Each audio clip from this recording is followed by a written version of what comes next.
क्यों हुक पड़ी वेदना बोझ वाली सी, कोकिल बोलो तो। हुकना और कुकना ये दो शब्द हैं। हुकना प्रेम से बोलना, मस्ती में बोलना, और हुकना कराहट से भरकर जो आवाज़ निकलती है, कराहट से भरी हुई जो आवाज़ होती है, कराहट से भरी हुई जो आवाज़ होती है, वो हुकना है। दर्द और पीड़ा में लिपटी हुई जो आवाज़ होती है, जो ध्वनि होती है, उसे हम हुकना बोलते हैं। तो वह दर्द और पीड़ा से कराह रही है बेचारी, इसलिए कवि बोल रहा है कि क्यों हुक पड़ी, क्यों हुक पड़ी तुम, क्यों इस तरह से कराहट निकाल रही हो, क्यों इस तरह से पीड़ा भरी आवाज़ तुम निकाल रही हो। वेदना बोझ वाली सी, वेदना बोझ ये कैसी वेदना है, तुम्हारी यह पीड़ा ही मुझ पर वेदना का कार्य कर रही है। वेदना यानी कष्ट, क्यों, क्योंकि तुम तो हमेशा प्रिय बोलती हो, और इस तरह यदि तुम बोलोगी तब तो दिक्कत हो जाएगी। तब तो मुझे, जो तुमसे परिचित हैं, जो जानते हैं कि तुम सिर्फ और सिर्फ प्यार बांटती हो, मिठास बांटती हो, मधुरता बांटती हो, वे देखेंगे कि इस तरह से यदि इसकी ध्वनि में, इसके स्वर में भी पीड़ा आने लगी तब तो दिक्कत हो जाएगी ना। लोगों को कितनी परेशानी होगी, लोगों को कितनी दिक्कत होगी। क्या लूटा, क्या लूट गया तुम्हारा, मृदुल वैभव की रखवाली सी, कोकिल बोलो तो।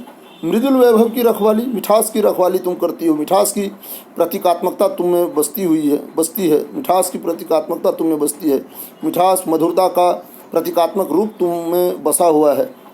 और जो एक धरोहर है, मिठास की धरोहर, मधुरता की धरोहर, या सभ्यता और संस्कृति की धरोहर, मीठी जबान की धरोहर, मीठी भाषा की धरोहर, सबको आनंदित कर देने वाले गायन का जो एक प्रतीकात्मक रूप तुम बन चुकी हो, वो वैभव तो लुट रहा है ना।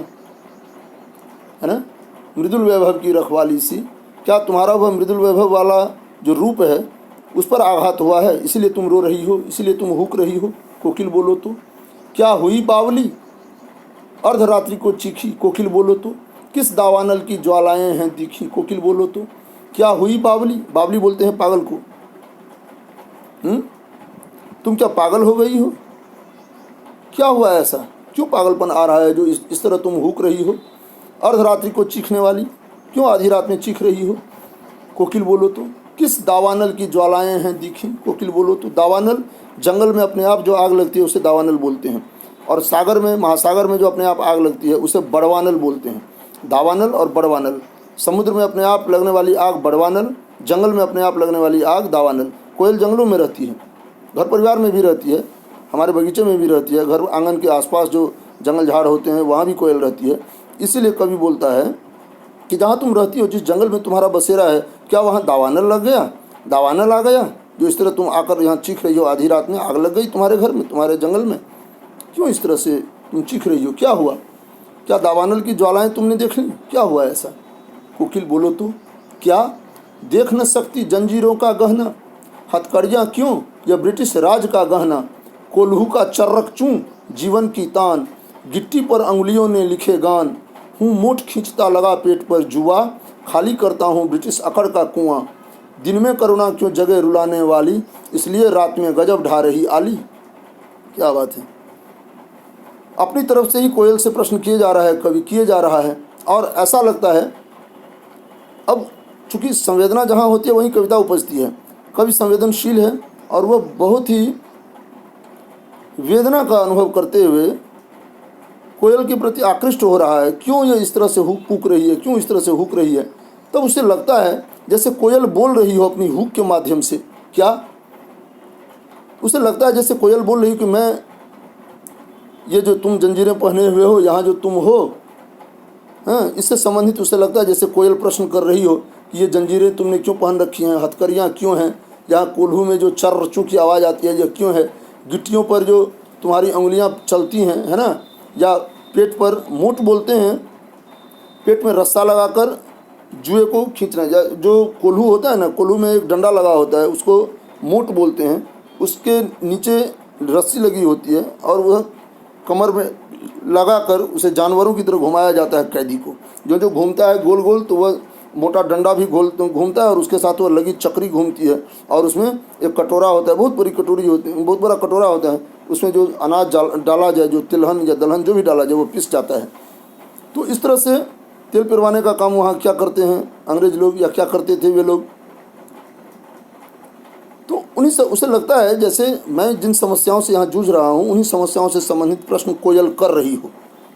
कवि को ऐसा महसूस होता है, इसलिए वो बोलता है कि क्या देख न सकती जंजीरों का गहना, तुम मैं जो जंजीरें पहने हुए तुम नहीं देख सकती, हथकड़ियाँ क्यों, यह ब्रिटिश राज का गहना। उसे लगता है जैसे कोयल पूछ रही हो कि ये जंजीरें मैं नहीं देख सकती, ये हथकड़ियाँ तुमने क्यों पहन रखी हैं, है ना।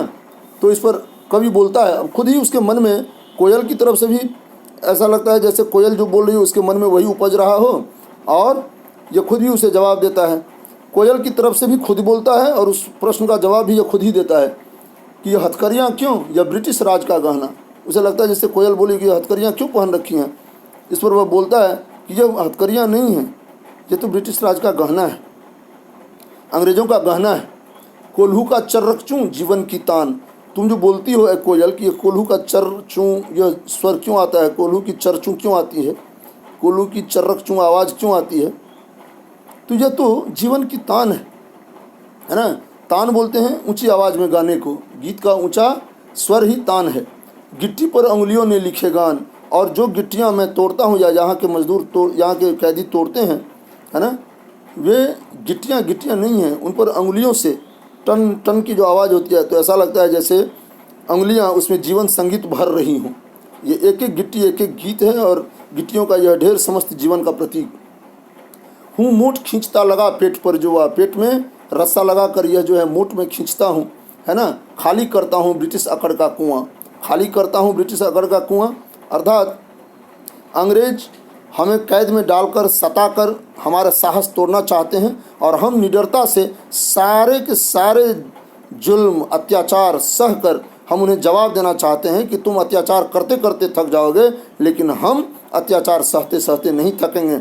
एक दिन ऐसा आएगा कि हमारे अत्याचार सहने की जो क्षमता है उसके आगे तुम टूट जाओगे, तुम बैठ जाओगे, तुम हार मान जाओगे। यही है अंग्रेज़ों की अकड़ का कुआं खाली करना। दिन में करुणा क्यों जगह रुलाने वाली, इसलिए रात में गजब ढा रही आली। दिन में तो बहुत सारे दृश्य हैं, कई सारे लोग हैं, कई सारे चेहरे हैं जिन्हें देखकर आप अपना मन बहला सकते हैं, लेकिन रात में जब सारी कायनात सोई हुई रहती है, सारी प्रकृति, सारी प्रवृत्ति और सारा परिवेश, सारा वातावरण, सारा आलम सोया हुआ रहता है, सारी सृष्टि सोई रहती है, रात में केवल अवचेतन मन जो है वह जगा रहता है। इसलिए तुम रात में आई हो ताकि मेरी संवेदना, मेरे प्रति जो तुम में संवेदना है वह ज़्यादा मुखरित हो सके, और तुम मुझे मेरी जो समस्याएं उन समस्याओं से दो चार हो सको, ज़्यादा गहराई से उन समस्याओं को समझ सको।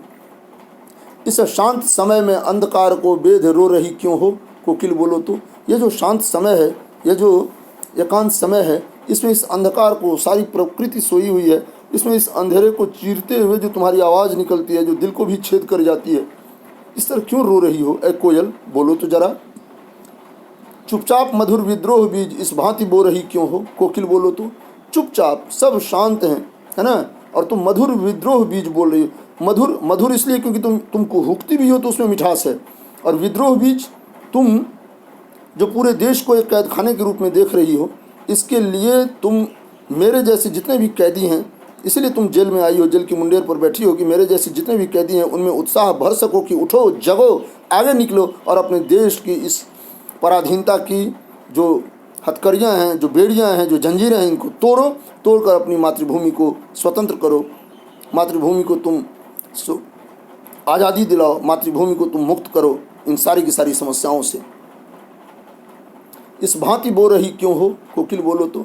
यह जो तुम्हारा मधुर बीज है, विद्रोह बीज है, मधुर विद्रोह बीज हुंकार भरने के लिए जो कहा गया वह स्वर है, वो मधुर बीज है ना। एक एक आदमी के दिल में जो स्वाधीनता के प्रति जो चिंगारी सुलग रही है, अंग्रेजों के प्रति जो चिंगारी सुलग रही है, पराधीनता को नेस्तनाबूद करने के लिए जो चिंगारी सुलग रही है, उस चिंगारी को सुलगाकर क्रांति की भीषण ज्वाला में परिवर्तित करने का उत्साह तुम भर रही हो, है ना। और मधुरता इसलिए क्योंकि तुम्हारी आवाज़ बहुत मीठी है, हुकना भी मिठास के अंतर्गत ही हो रहा है।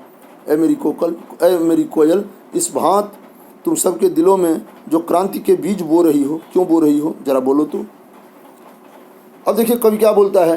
काली तू रजनी भी काली, शासन की करनी भी काली, काली लहर कल्पना काली, मेरी काल कोठरी काली, टोपी काली, कमली काली, मेरी लौह श्रृंखला काली, पहरे की हुमकृत की ब्याली, तिस पर है गाली ए आली, तिस पर है गाली ए आली।